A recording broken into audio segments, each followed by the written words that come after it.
Commander Zethkar Voss stood on the bridge of his warship and looked at the stars through the big window. His red shell had scars from many fights, and his forearms were strong from holding weapons for 30 years. He was the best fighter in the Kithari Empire, and everyone knew his name. In 17 big battles across 3 star systems, he had never lost once. The Kethari were born warriors. Their home planet was hot and dry, with big mountains and wide deserts. They grew up learning to fight, and their bodies were made for war. Zethkar was taller than most humans, with thick armor on his skin and eyes that could see in the dark. His people had ruled space for 1,000 years, and no one could beat them in battle. Today felt different, though. A message had come from the Galactic Council about some new race that wanted to join them. They called themselves humans, and they came from a small blue world called Earth. Zethkar had seen many new races try to join the Council before. Most of them were weak and needed protection from stronger races like his own. His assistant, a young Kethari named Daltok, brought him the datapad with information about these humans. Zethkar looked at the pictures and numbers with his lower 2 eyes, while his upper eyes watched the stars. The humans were small and soft-looking, with only 2 arms and 2 legs. Their skin was pink and looked like it would tear easily. They had no natural armor or claws or anything that looked dangerous. Their ships were simple and gray, made of basic metal with no style or beauty. The Kethari ships were works of art, with curved lines and shining armor that could stop any weapon. These human ships looked like boxes with engines stuck on the back. Their weapons were basic, too, just simple energy beams and metal bullets. Nothing like the plasma cannons and gravity bombs that real warriors used. The Council had asked Zethkar to test these humans and see if they were ready to join the galactic community. It was supposed to be easy work. He would show them how real fighting was done, they would fail badly, and then he would write a report saying they needed many years of training before they could be useful. Maybe they could carry supplies or do simple jobs while the real warriors protected them. Zethkar had done this job many times before. The Veltari had been the last new race, and they had lasted exactly 12 minutes in their first battle test. Before that, the Quintos had managed 20 minutes, but only because they ran away very fast. No new race had ever impressed him, or shown that they understood what real war was like. The message said that Captain Jake Morrison would be the human leader for this test. Zethkar tried to say the name, but it sounded strange in his mouth. Human names were short and simple, not like proper Kethari names that told stories of great battles and honored ancestors. This Jake Morrison was probably just another soft creature who thought war was like the games children played. Daltok pointed to one part of the report that seemed odd. The humans had been fighting wars on their own planet for thousands of years, longer than most races had even known about fire. But when Zethkar looked at their weapons and ships, everything seemed so basic. How could a race that fought so much be so far behind in technology? It made no sense. Maybe they were just very stupid and never learned to make better weapons. Some races were like that, always fighting with sticks and rocks, while smarter races built ships that could cross between stars. The humans had somehow learned to travel in space, but they still used primitive weapons that would have been old-fashioned 100 years ago. Zethkar closed the datapad and walked to his command chair. His ship, the Crimson Talon, was the most feared vessel in the fleet. It had weapons that could destroy a moon and armor that had never been broken. The humans would take one look at it and understand how outmatched they were. Then this whole test would be over quickly. He called his crew to prepare for the meeting. They would travel to a neutral station where the humans were waiting. Zethkar planned to be polite but firm. He would show them a few basic fighting moves, let them try their simple weapons against some practice targets, and then explain why they were not ready for real military work. The whole thing should take maybe 2 days, and then he could go back to important duties. The stars moved past his window as the ship turned toward its destination. Somewhere out there, these humans were probably getting excited about meeting a real warrior. They had no idea what they were about to learn about. The difference between playing at war and actually being good at it. The meeting station was small and basic, just like everything else about these humans. Zethkar walked through the docking tube and stepped onto the human ship called Independence. The first thing he noticed was how everything looked so simple and plain. The walls were gray metal with no decorations, and the lights were bright white instead of the warm colors that civilized races used. Captain Jake Morrison was waiting for him in the docking bay. The human was even smaller than the pictures had shown, barely reaching up to Zethkar's chest. His skin was pale and soft-looking, and he had hair on top of his head that was brown like dirt. He wore a simple uniform that was clean but had no style or beauty to it. When he saw Zethkar, he made a gesture with his hand near his forehead and smiled with his mouth. "Welcome aboard, Commander Voss," Morrison said through a small device that changed his words into Kethari language. "We are honored to have someone of your experience evaluate our capabilities." Zethkar's mouth parts clicked together in what humans would later learn meant he found something funny. This tiny creature thought he was honoring a great warrior by letting him onto this simple ship. It was like a child offering to show a master craftsman how to play with toys. The human captain took him on a tour of the ship, and everything Zethkar saw made him more sure that this would be very easy. The engine room was small and used old fusion technology that the Kethari had stopped using 50 years ago. The weapons were basic energy cannons that could barely damage a real warship's shields.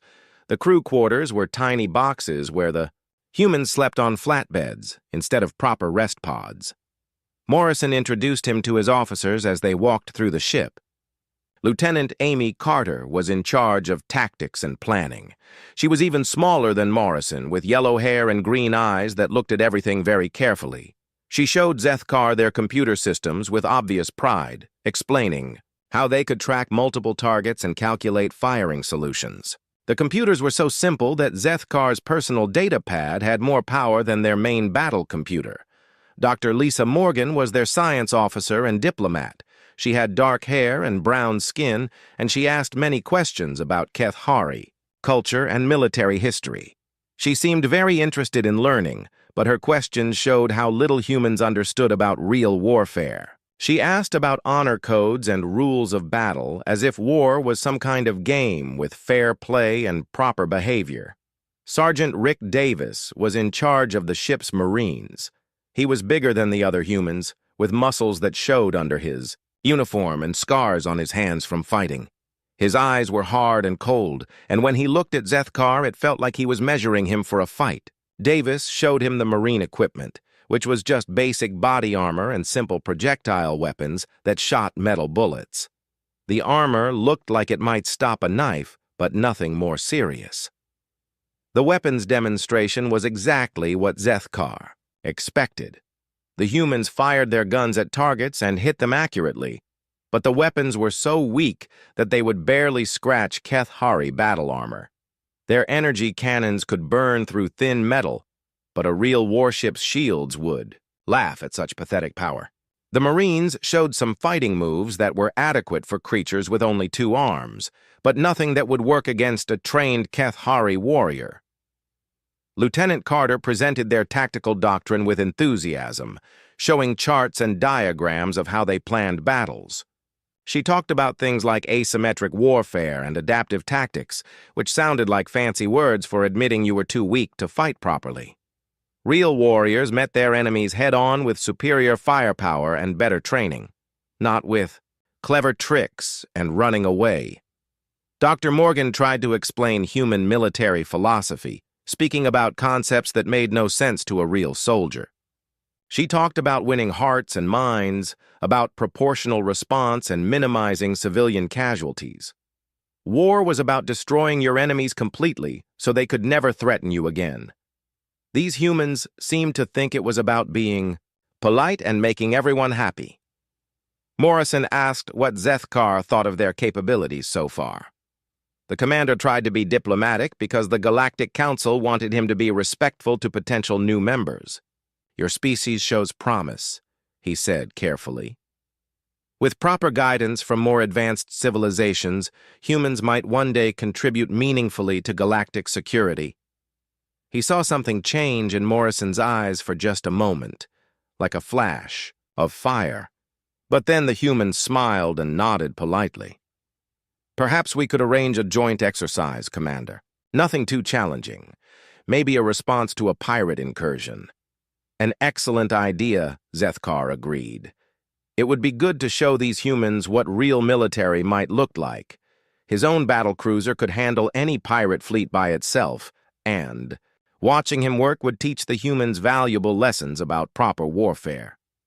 The exercise was planned for the next week in a system that had been having trouble with raiders from the Korath Syndicate. Intelligence reports said there were maybe 6 enemy ships, nothing that would present any real danger.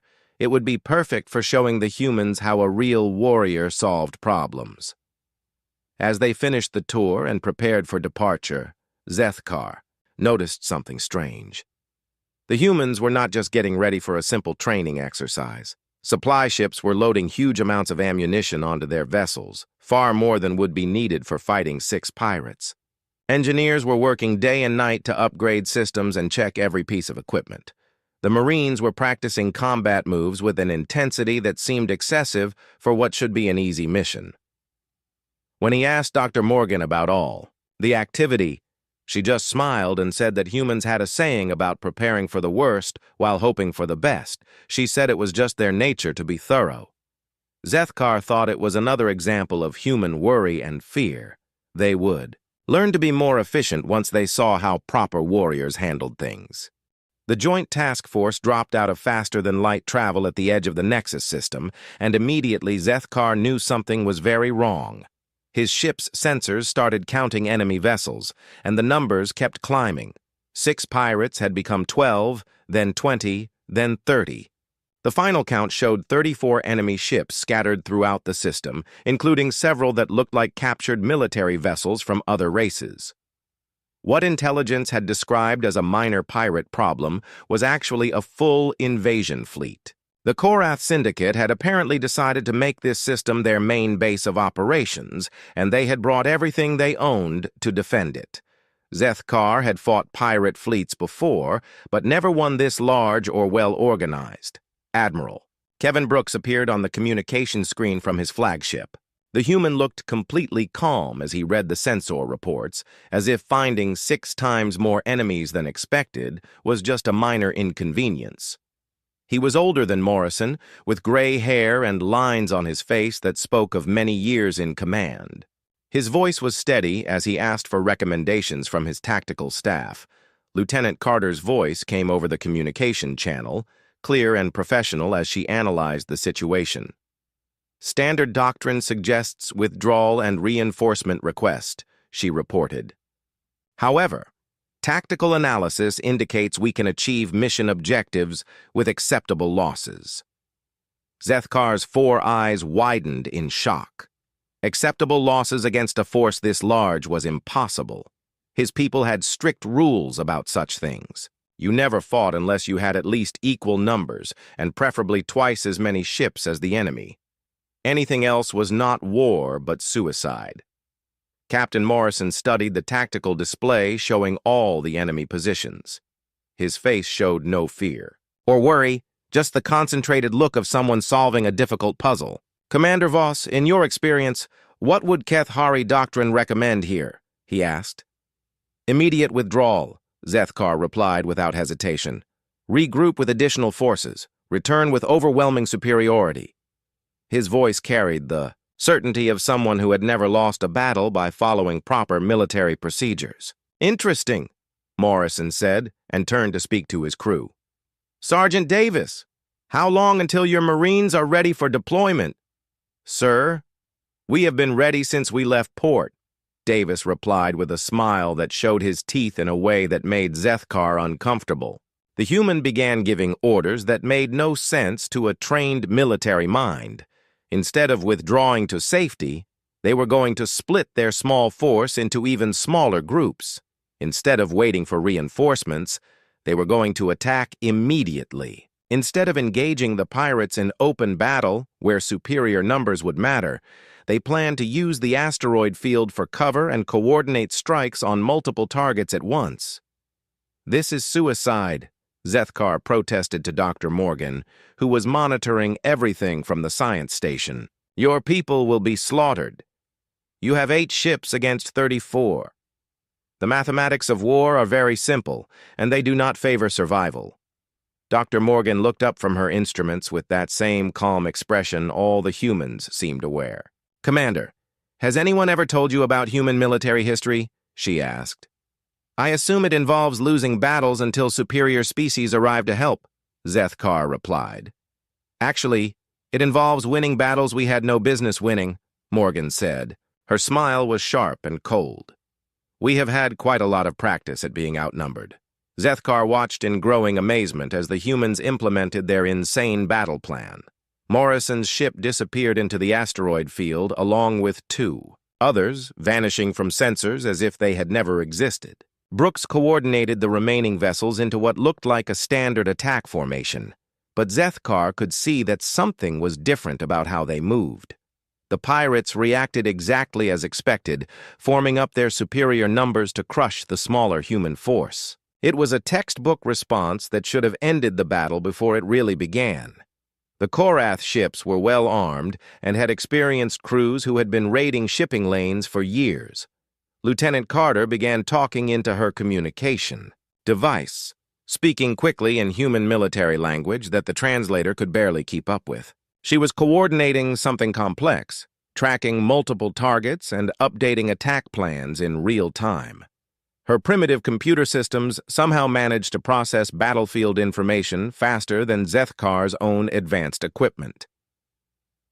The first sign that this was not going to be a normal battle came when 3 pirate ships on the edge of their formation simply exploded. There had been no visible weapons fire, no energy beams or missile trails. One moment they were there, the next they were expanding clouds of debris and superheated gas.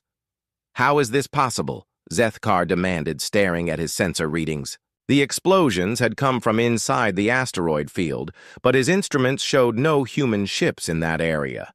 They had been tracking empty space just seconds before the attacks. Morrison's voice came over the communication channel, calm and professional. "Kinetic penetrators deployed from concealed positions," he reported. Beginning Phase 2 of the engagement. More pirate ships began dying, picked off one by invisible attackers. The Korath formation started to break apart as captains tried to figure out where the attacks were coming from. Some turned to run, others tried to charge toward the main human force, and a few attempted to hide behind larger asteroids. Dr. Morgan noticed Zethkar's confusion and tried to explain. "We have been in this system for 3 days, Commander. Did you think we spent all that time just waiting?" "You have been here for 3 days," Zethkar repeated slowly. The mission briefing had said they would arrive and immediately engage the pirates. No one had mentioned any advanced preparation. Sergeant Davis's voice crackled over the communication system from somewhere inside the asteroid field. "Marine boarding teams in position. Targets acquired and locked." Zethkar realized that while he had been thinking of this as a simple training exercise, the humans had been planning and preparing for actual war. What happened next would change everything Zethkar thought he knew about warfare. The humans did not just fight the pirates, they hunted them like predators stalking prey through a dark forest. Captain Morrison's ships moved through the asteroid field with impossible precision, appearing from nowhere to deliver devastating attacks before vanishing back into the rocks and debris. The weapons that Zethkar had dismissed as primitive during the demonstrations proved to be terrifyingly effective when used by people who truly understood war. The simple kinetic rounds punched through pirate armor like it was made of paper, and the basic energy cannons carved enemy ships apart with surgical precision. It was not the weapons that made the difference, but the minds that controlled them. Lieutenant, Carter sat at her station, coordinating the entire battle with the cold efficiency of a machine built for killing. Her computer systems tracked 17 different targets simultaneously, updating attack vectors and escape routes in real time. The technology was simple compared to Kethari equipment, but somehow it processed battlefield data faster and more accurately than anything Zethkar had ever seen. 3 more pirate vessels died in explosions that lit up the darkness of space. The attackers were still invisible, striking from concealed positions and disappearing before return fire could find them.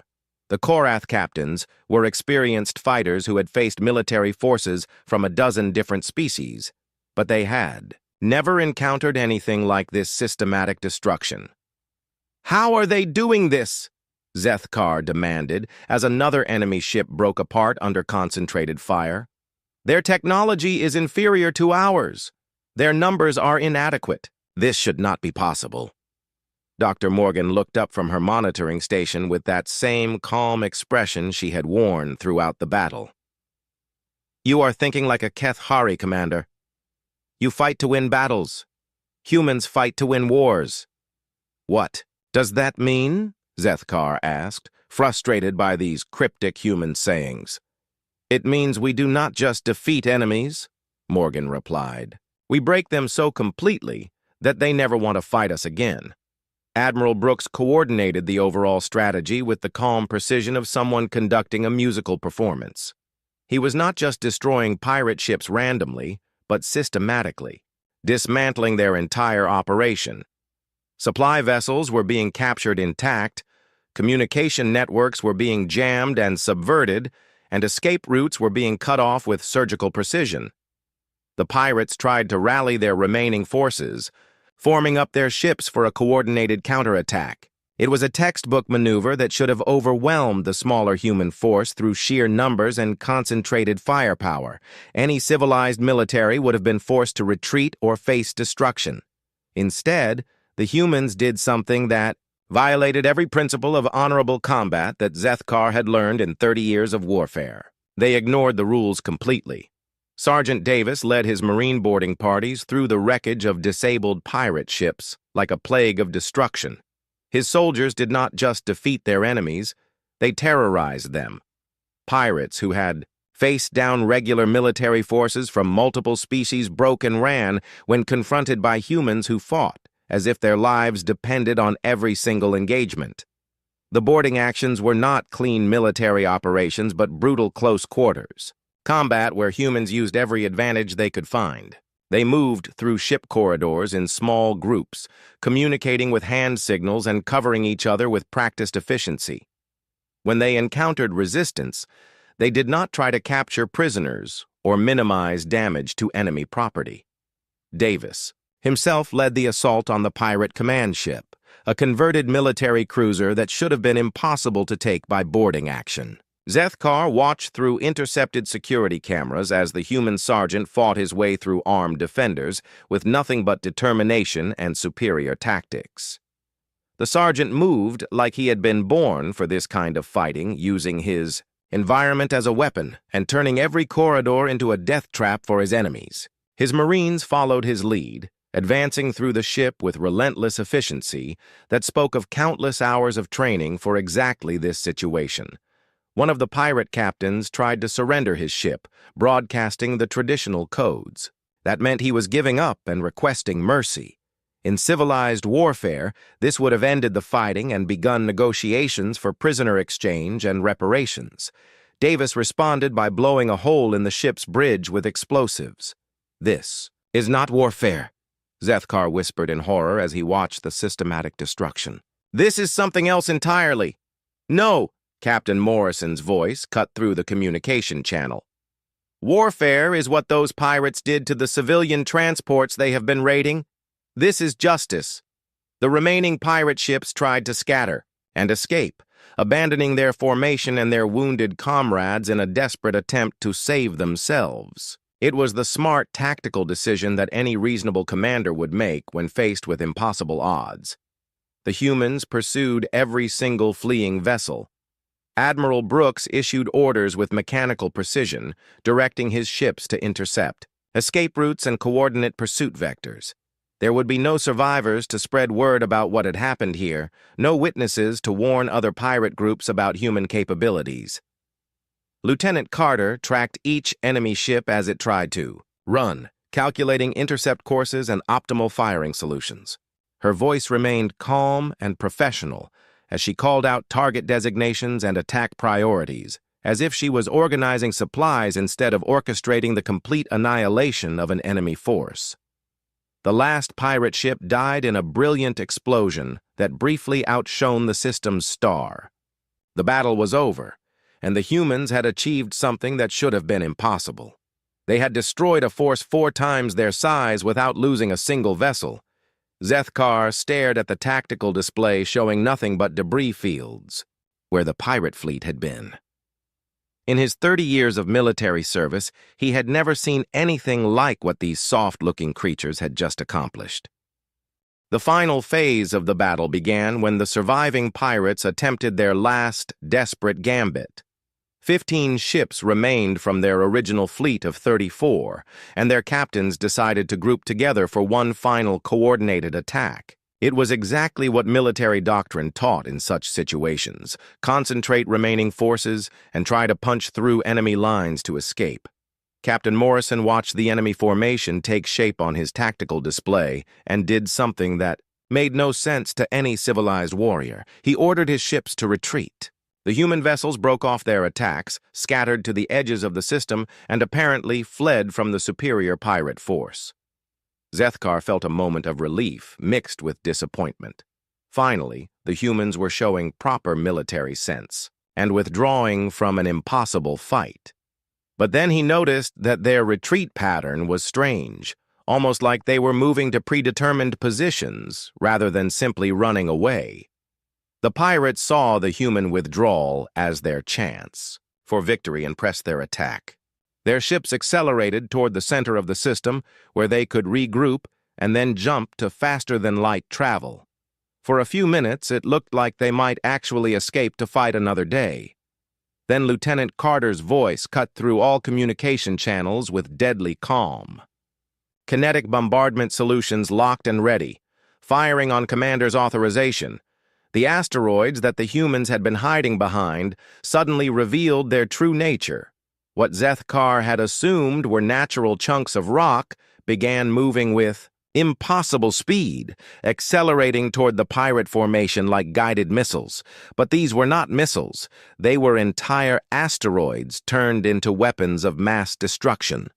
The impacts came at nearly the speed of light, hitting the pirate ships with the force of nuclear explosions. Vessels that had survived concentrated energy weapon fire and kinetic rounds simply ceased to exist, vaporized by impacts that released more energy than small stars. The remaining pirates scattered in panic as their formation disintegrated under bombardment that came from empty space. "Those were natural asteroids," Zethkar whispered in disbelief. "We scanned them 3 days ago. They showed no signs of artificial modification. We hollowed them out and installed mass drivers 72 hours ago," Carter replied without looking up from her control station. "Sometimes the best weapon is the one your enemy does not know exists." The surviving pirates tried to surrender, broadcasting emergency codes and pleading for mercy. In any civilized conflict, this would have ended the fighting, with negotiations beginning for prisoner exchange and war crimes tribunals. The rules of warfare were clear about how defeated enemies should be treated. Sergeant Davis had different ideas about rules. "No quarter." His voice crackled over the communication system from his position aboard a captured pirate vessel.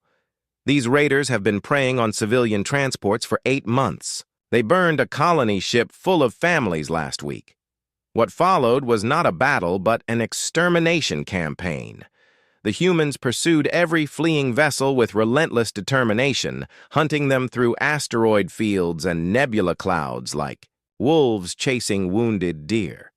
They disabled escape pods and captured supply ships, systematically destroying every trace of the pirate organization. Admiral Brooks directed the final cleanup operations with the same calm efficiency he had shown. Throughout the entire engagement, His ships moved through the debris fields like scavengers, collecting intelligence data and making sure no enemy survivors were left to carry word of what had happened. The human Marines boarded disabled pirate vessels and secured prisoners, but there was something in their eyes that spoke of justice rather than mercy. These were not soldiers following rules of engagement, but people who had seen too much evidence of what their enemies did to innocent civilians. Dr. Morgan monitored the interrogations from her science station, extracting information about other pirate bases and planned raids. The captured pirates talked freely, terrified by what they had witnessed and eager to cooperate with their captors. Some of them begged to be turned over to more civilized authorities who would treat them according to galactic law. Final casualty report came in over the communication system. 34 enemy vessels destroyed or captured, their base of operations eliminated, their supply network dismantled completely. Human casualties included 3 wounded Marines and 1 damaged fighter craft. No human lives had been lost in the complete destruction of a major pirate fleet. Zethkar stared at the numbers in disbelief. In 4 hours, these humans had accomplished what would have taken a full Kethari battle fleet, weeks of careful planning and overwhelming force. They had done it with inferior technology, smaller ships, and weapons that any proper military would have dismissed as obsolete. But they had also done something else that disturbed him even more than their tactical brilliance. They had fought, without honor, without rules, without any consideration for the civilized conventions that made war bearable. They had pursued a beaten enemy to complete destruction and shown no mercy to those who surrendered. Commander Morrison appeared on the main display screen, his uniform still bearing scorch marks from the fighting. His expression was calm, but Zethkar could see something cold and final in his eyes. Report filed with Galactic Council Command, Commander Voss. I believe this concludes your evaluation of human military capabilities. The pirate base had been a converted asteroid mining facility, hidden in the outer system where normal patrols would never find it. The humans had located it within hours of arriving and systematically destroyed every piece of equipment, every supply cache, and every escape route. They had not just won a battle, but eliminated an entire criminal organization. Lieutenant Carter was already analyzing intelligence data from the captured computers, tracking down other pirate cells and criminal networks throughout the sector.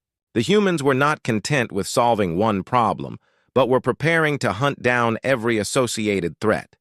Sergeant Davis reported that his Marines had secured the main pirate base and were preparing to destroy it completely.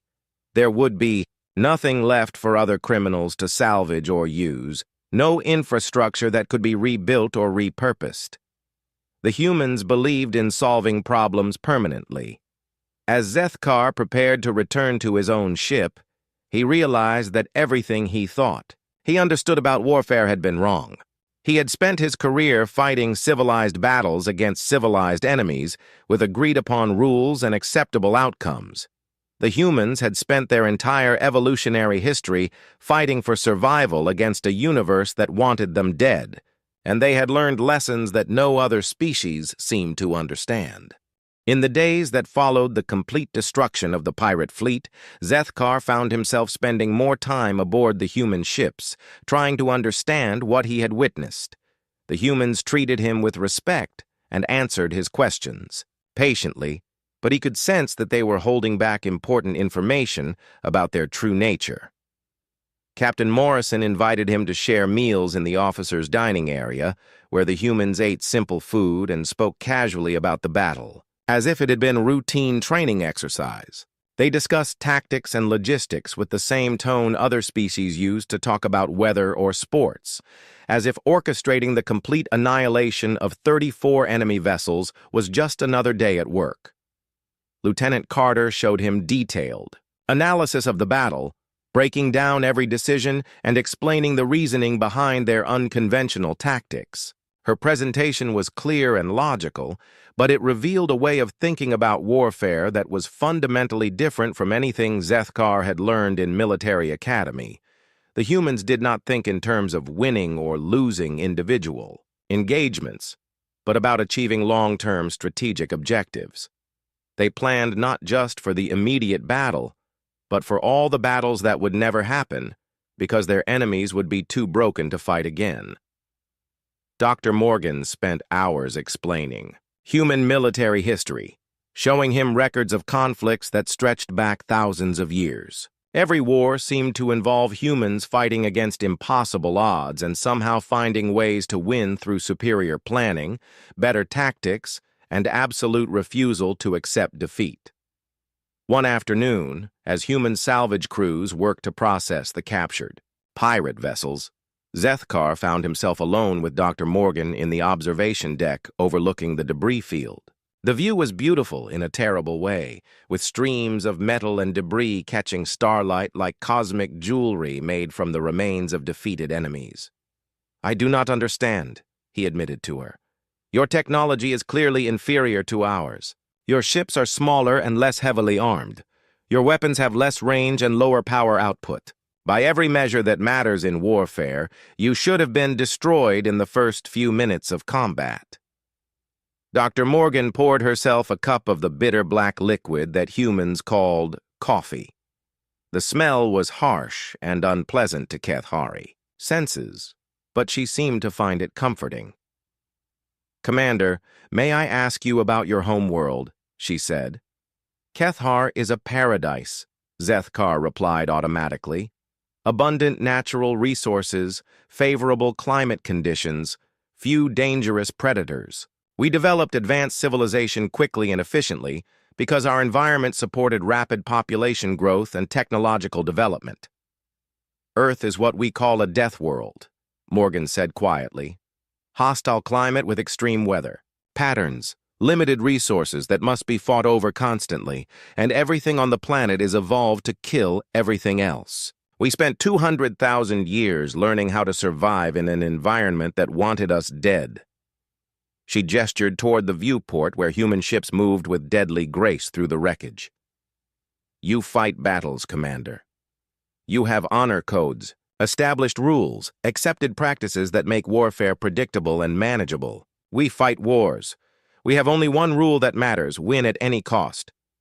"But your technology," Zethkar protested, still trying to understand how superior numbers and weapons had proven useless, "is designed by a species that had to make tools sharp enough to kill predators 10 times our size, build shelters that could withstand storms capable of destroying mountains, and develop medicines to treat diseases that could wipe out entire populations," Morgan explained. "We do not build the most advanced technology in the galaxy. We build technology that works when everything else fails."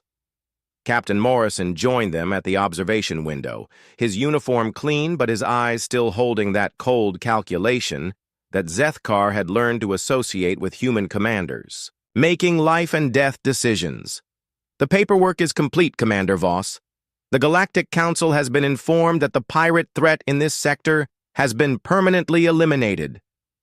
"What will humans do when you join the Council officially?" Zethkar asked. "What are your intentions toward the other member species?" "The same thing we have always done," Morrison replied without hesitation. "Protect those who cannot protect themselves. Fight those who prey on the innocent. Win every battle we have to fight. And if someone threatens humanity directly," Zethkar pressed, needing to know what these creatures would do if they were truly cornered. Morrison's expression did not change, but something deadly and final flickered in his eyes like fire burning behind ice. "Then they will learn why humans are the only intelligent species on our homeworld that survived long enough to reach the stars." Dr. Morgan finished her coffee and stood up from her chair. "Commander Voss, humanity appreciates your thorough evaluation of our capabilities. We look forward to working with the Kethari Empire as allies and partners in maintaining galactic peace and security." As Zethkar prepared to transfer back to his own vessel for the journey home, he realized that his entire understanding of military power had been fundamentally wrong. He had believed that superior technology and overwhelming force were the keys to victory in any conflict. The humans had taught him that the most dangerous weapon in the galaxy was not advanced technology or powerful ships, but the mind of a species that had evolved to survive by any means necessary. They fought not with honor or according to established rules, but with the cold determination of creatures who understood that second place in war meant extinction. His final report to the Galactic Council would be brief but decisive. Humanity possessed military capabilities that exceeded all reasonable expectations. They should be granted immediate full membership and offered advisory positions in Council defense forces. Most importantly, under no circumstances should any member species consider making humans their enemy. The Council approved humanity's membership application unanimously after reading his report. Nobody wanted to discover what would happen if they voted no. Years later, when young Keth Hari officers asked Zethkar about his encounter with human forces, he would tell them about the day his understanding of warfare had been completely shattered. "I thought I knew battle," he would say. "I had fought across multiple star systems, commanded great fleets, conquered entire worlds. Then I watched humanity unleashed in combat, and I realized I had been playing children's games while they had been perfecting the art of war itself."